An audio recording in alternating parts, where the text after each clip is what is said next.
President Biden waking up in Mexico after a contentious trip to the border, as we were talking about, his first ever, really. We've got images of what El Paso looked like on 2 days before his arrival and then the day before. So they cleaned up the streets so it didn't look like the chaos that it actually looks like every day. I noticed in some of the pictures that they had in some of the video coming out of El Paso, they had him next to the wall, the border wall, which looked clean and protective. The border wall he opposed. He opposes that, but that's what's working. The president who caused the chaos on the border needed to be here.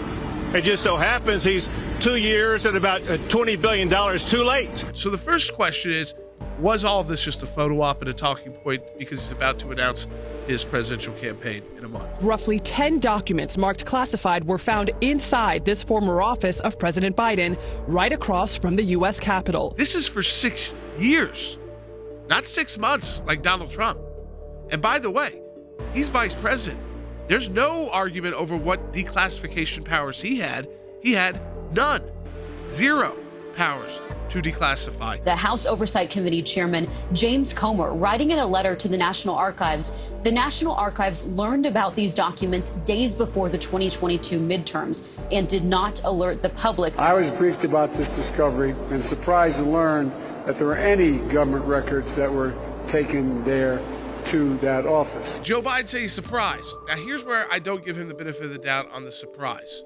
And this is different than President Trump, who again was asserting that these documents were mine from the beginning. So Joe Biden is not saying that these are not classified documents. He's saying my attorneys didn't tell me. They said don't ask what's in them. I mean, I guess that's fine, except for he can read the media accounts now and know what was in them. At least peripherally, we know it's out on Ukraine, Iran, and the UK.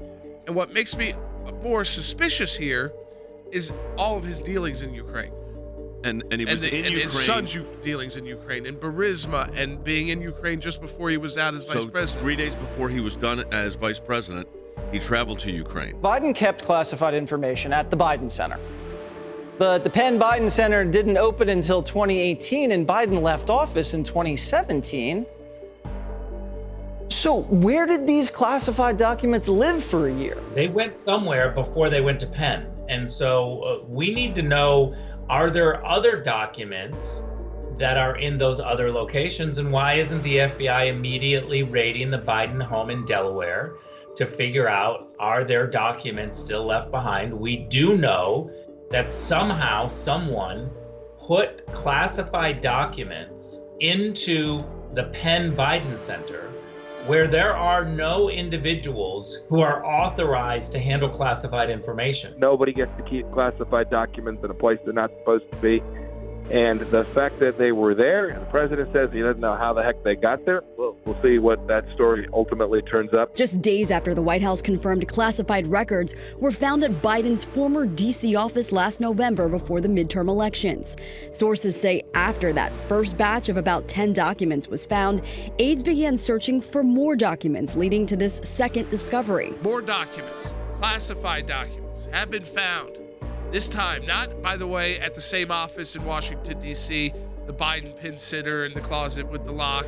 The 10 documents were found there, some with the highest levels of classification. Now, they were found all the way in Delaware. Now, not at his beach house yet, but at his home in Wilmington. But don't worry, they were in his garage. Classified material next to your Corvette? What were you thinking? My Corvette's in a locked garage. Okay, so it's not like you're sitting out in the street. But anyway, was in a locked garage.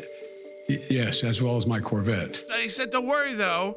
It was in a cabinet in the garage, which we don't even know if it was locked, by the way, that cabinet.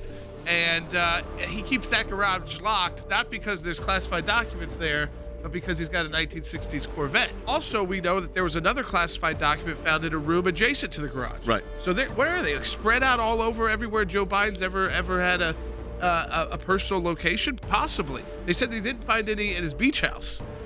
Who knows? But who knows? The documents you have that are SCI, that means it's exceptionally grave damage potential to national security.